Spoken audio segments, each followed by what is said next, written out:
Good morning. Hello, hello, hello. I think when I say that, does it sound like a policeman? Let's have a look. Let's make sure that I am actually live. Say hello if you can see me. The comments don't always come up, so even if I'm not ignoring you, I just sometimes literally the comments don't come up. So I'll come back and reply to them afterwards. So still leave comments and stuff. But yeah, say hello, come on, let me know that you're there. I can see a couple of people joining already. There we go. So yeah, it looks like I am live, which is cool. So that's all working. Yay, that's very good. There we go. Okay, so good morning, everyone. How are we all? Are we doing well this morning? How was your Monday? I've been up. I've been to the gym in the corner on my own and doing some body weight stuff. Everyone else smash out big weights, but I'm loving just being back in the gym anyway. So yeah, so that's a good start to my day. Monday, I don't have clients anymore. I've made it my day. So it's a day for planning, it's a day for organizing, and it's a day to set up my week really. So I really, really enjoy my Mondays. So, and I really enjoy these sessions as well. So we are now on episode 3 of the Clarity and Confidence show. And I am really, really excited to be here again. And thank you for all your comments. Thank you for your feedback. Thank you just for really, like, it feels like I'm being welcomed back into the fold and showing up more and more, which is great. So today what I wanted to talk about was imposter syndrome. And this is really for any women that have been feeling like they're not good enough, any women that are feeling like they're going to be found out at home or at work, that they've kind of fluked where they are, that it's just good fortune and good luck that they're in the right time at the right place. And they just have this fear that they're going to be found out. And it's a hard feeling to live with. It's not a nice feeling. It's that feeling of feeling a bit sick when you're making those big presentations. You hold yourself back. You don't go for the big promotion. You don't push to be on the board. You're not confident enough to actually leave corporate world and start your own business. You don't feel that you're worthy enough. You don't feel like you're enough. So you're always doing more and more to prove yourself. So you're taking all those development opportunities. Your role gets bigger and bigger without the recognition potentially. And it's really not, it's not a good thing to live with, because it just drains your energy. It means your time, love, and energy just goes into so many things that you're kind of spreading yourself too thinly.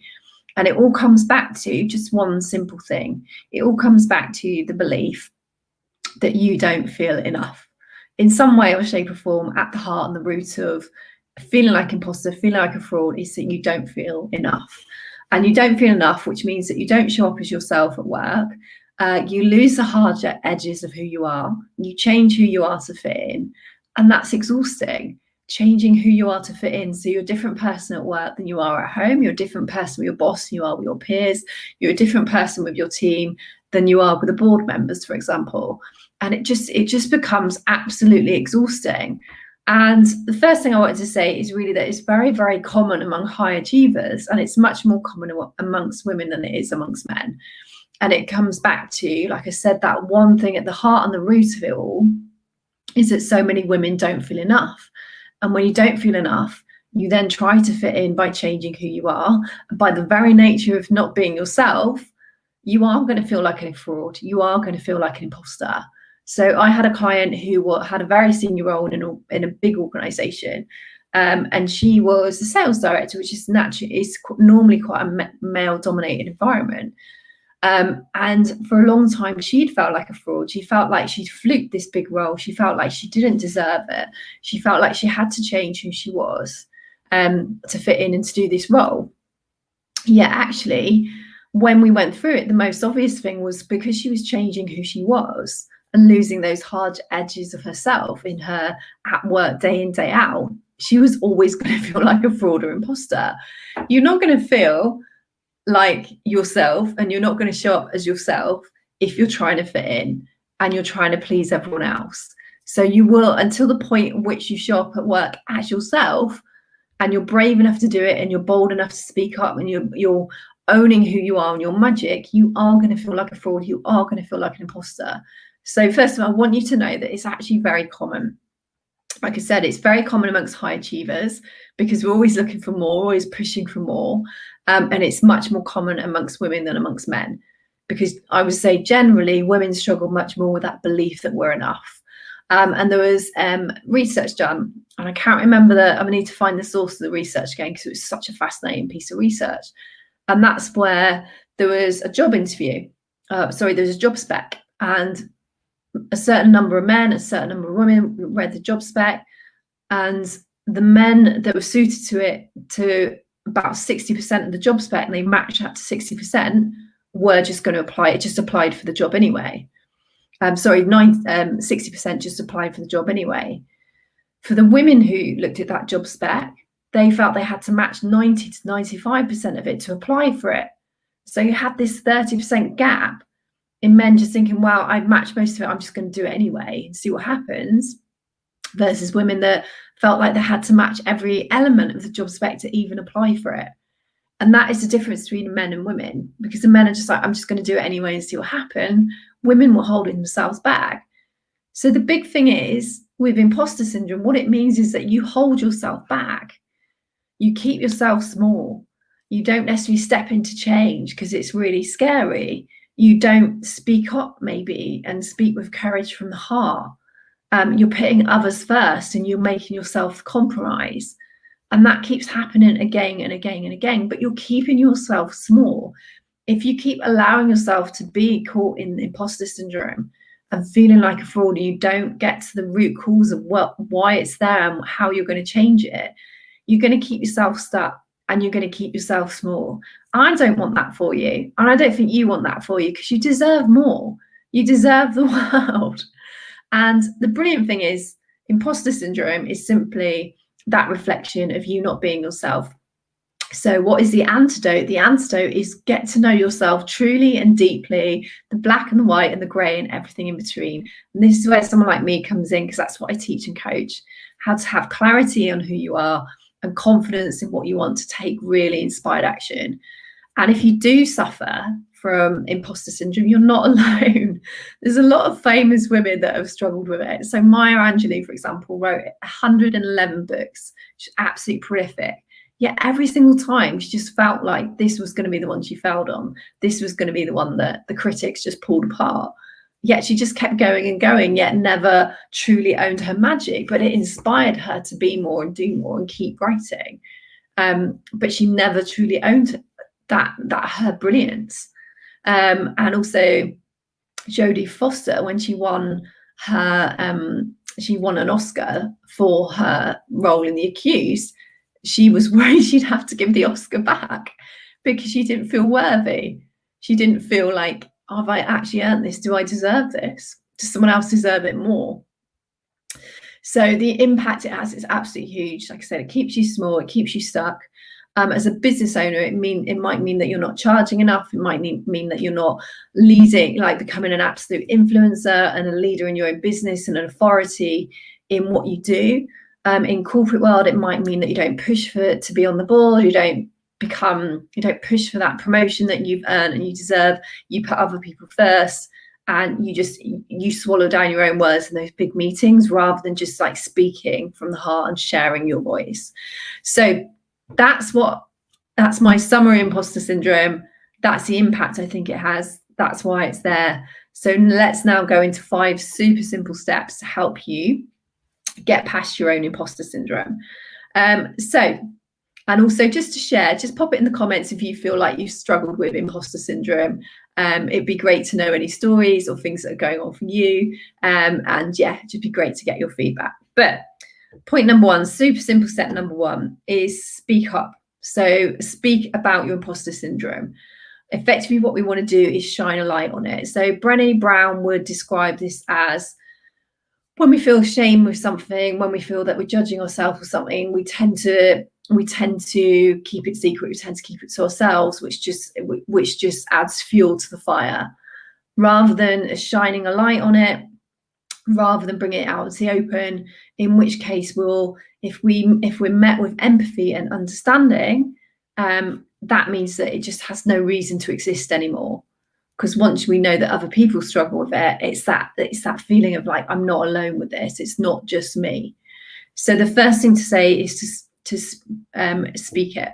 So you can write that down, you can share it, you can just like name it and just know that it's there. There's nothing to be ashamed of. So many women struggle with this, and I know because I work with them day in, day out. So just speak it, share it. So you can get your journal out, ask yourself some questions about it. Why is it there? When does it come up? How does it feel? But just get to know it. Don't make it this bigger thing than it needs to be. And the analogy that I use is it's like shining a light on the coats on the back of the door. So if your child sees a monster in the bedroom, they wake up in the night calling for you, and then you go down, you switch the light on, and the monster that they were convinced it was in the bedroom. It's terrifying for them. Couldn't deal with it on their own. They needed you there. Suddenly, it's just like, well, it's just the coats on the back of the door. So do that same thing. Shine a light on it, speak it, write it. Okay. Number 2, get your journal out and just get curious about it. Don't just let it be there and own you. So get curious about your imposter syndrome. So where does it come from? Where does it tend to show up? Who are you with? Why do you think it's there? And just really start to investigate it and start to be curious about it. Is there a particular scenario that it's in? Is there a particular colleague that you feel it kicks in more with? Is there a particular meeting that you go to? And also try and get to the root. Keep asking yourself, why is it there? What purpose is it trying to serve you? Is it even trying to protect you in some ways? Trying to keep you where you are because that is safe and that is known. Okay, so keep journaling on it and keep investigating. Be curious about it. Okay, that's number 2. Number 3, just own your all the successes and wins you've had today. So this is a brilliant exercise that I do with all of my clients quite early on, especially if they're struggling with imposter syndrome. And that's, I get them to list out, I get them to write at the top of a sheet of paper who I already am, and then I get them to spend 10 minutes, just 10 minutes, listing out all their wins through life. So from when they were tiny all the way through to now, what have you done? What have you achieved? What have you overcome? What struggles have you come through? Just list it all out and just remind yourself that is who you already are. That is who you are right now. So you're only ever going to become more. You're only ever going to grow. You're only ever going to evolve and just become even more of yourself than you already are. So just reminding yourself of who you already are and all those wins. How can you be an imposter? Because that's who you are. So that is a great thing. And you can read that back on the days that you don't feel like you're enough and the imposter syndrome is starting to kick in. So that's number 3. Number 4, think about who you help. So think about your ripple effect. And rather than focusing maybe on your feelings, like look at who else you're helping, who else are you supporting, who else are you developing? Because for them to trust in you, for them to ask for your support and lean into that, why are you an imposter? You must have the knowledge and the capability and the magic to be able to do that. So knowing that you're trusting, putting your time, love and energy into who you're helping and how you're helping them, reminding yourself of that, how can you then be an imposter?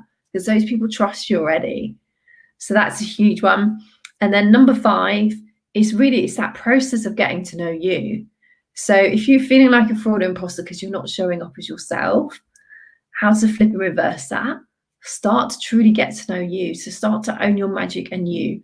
So a super simple way of doing that. This is one of the biggest things that I teach and coach. That's the most powerful things for my clients, is helping them to really discover their values, or to discover their values if they've never really known what they are. So all of my clients end up with 3 values that they live by.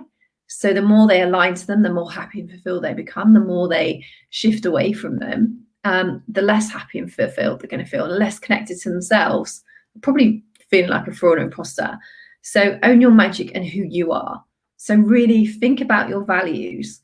So super quick way to find your values. You can find your values just simply by saying, what are 3 words that I would most love to live by? What are those 3 words? And just what is your gut instinct and reaction? It might not be the perfect word. It might need a little bit of shaping and tweaking. And the other way is a longer process that I take all my clients through, and they kind of do both and see if they come together. So what are your 3 values? How do you want to, how do you want to live your life? So for example, if this helps, my 3 values are love, freedom, and courage. So love for myself first, love for what I do, love for my family and the people around me, and just I lead with love as much as I possibly can, and I can feel the difference when I don't. So say for example, I know I need to probably get back to a bit more healthy eating, but I want to lead with love. So I want to do it in a way that feels good, and I want to do it in a way that I'm going to enjoy the process. So love for me is the first thing. Freedom is huge for me. So freedom of time, freedom of geography, not that we kind of have that at the moment, but also freedom in my own mind. Freedom just to be able to be myself and not feel the pressure to kind of compromise who I am to fit in, which I would never do anymore. I'm going to be like Marmite. And for me, freedom to be myself means I am like Marmite. Love me or hate me, that's your choice. I don't mind. I'm happy with all of this. And then the third one is courage. So courage means heart. Courage means speaking from the heart. So I'm always going to show up. I'm always going to speak from the heart. I'm always going to share vulnerable moments, because I think it's important for the women I work with to trust me and know that I'm not perfect. I have my own wobbles, but I always come through it. And I always have tools in my toolkit to come back to that I rely on. So that means that I own my magic and I own who I am, much more so. And another tip to really know yourself is just that daily journal process. Before you get into your day, before you get stuck on that hamster wheel, back-to-back meetings and busyness, doing everything else for everyone else, ask yourself, just get that journal out and ask yourself, how do I feel today? What is going on for me today? What do I need today? And just have that connection back to you before anyone else. Because then you're starting to really understand yourself. And like I said, the more you can know you, the less you're going to feel like an imposter. Those two are proportional. So if you go all in on knowing you, I feel like that's an ABBA moment, is it? Know me, know you. But if you go all in on that journey to get to know yourself, by the very fact you know yourself more and more, you can't be an imposter, because you just know so clearly what you want to say, or you know how you want to show up, or you know that you're going to speak up in that meeting. It means that that's what you need to do, and you know, and you're clear on that. So then it doesn't become you being compromised all the time. So I hope that really helps. Let's go back through and do a quick summary. So imposter syndrome is that feeling of not feeling good enough. You're going to be found out. You fluked where you are, and it's just been luck and chance. It's very, very common in high achievers. It's very, very common in women, much more so than men. You're not alone in feeling like this. Many famous women who feel like this. A great example is Maya Angelou, 111 books, but every time felt like that was going to be the one that she failed on. And the result is that you hold yourself back, you keep yourself small, keep yourself safe, and you don't really own being a leader in your industry, being a leader in your business. And you don't own your own magic, what makes you special. So how to overcome that? Number one, speak it. So name it, write about it, speak about it, share it, just shine a light on it. Don't make it into something that it has more impact than it needs to. Number two, journal it out. So the why is it there? Where does it show up? How does it show up? What's the impact on you? Get to know it. And like I said, it's like the coats on the back of the door. You shine a light on it, it's not so scary. Number three, know who you already are. So own your wins, write down all your wins through your life. Keep coming back to it on the days you feel a bit like an imposter or a fraud. Number four, who do you help? Understand your ripple effect and put your time, love, and energy into more of that. Those people already trust you, already believe in you. And it's that reminder of like, I can do this, I can help these people. And then number five is owning your magic and who you are. So what are your values? What are the 3 things that you want to live by? And that's everything really. So that's all I want to talk about today. But I have got very exciting news that I have managed to, with a little help from my team, we've set up a link. So if you enjoy these clarity and confidence shows, you'll just get a notification from next week of when I'm going to go live, so you can come and join me. So that's for this show, and also the one that I do middle of the week with Tara, and there's potentially a third one that's going to be coming over the next few weeks. So if you like what I have to say, if you feel that you learned something from it, absolutely brilliant. I'd love you to come and join me, and I'll just pop the link in below. So if you that link takes you through to Messenger. Facebook Messenger, and then you'll be notified then when I go live. And you don't have to watch live, you can just come back and watch it. So you just get a link as well, just to remind you about I have gone live, and where you can go and watch it. So yeah, so that's pretty cool, pretty geeky. But just to say, I'll be back next week, and I'll have a think in the week what's needed from my clients, and then we'll see. I'll post up at the end of the week what we're going to talk about next week. But I'm back on Wednesday with Tara, and we are going to be talking about habits, and is there such a thing as a good habit and a bad habit, and what are habits and how to change them. So yeah, it's going to be ace. And I have some big news later in the week or next week, depending on how we go. So yeah, but anyway, just to say, have a great week. Please ask me any questions if anything doesn't make sense. So I'd love some feedback on whether you felt imposter syndrome before and how you've come through it. And just such an important subject to talk about. But have a great Monday, and lots of love to you, and I will speak to you soon. Bye.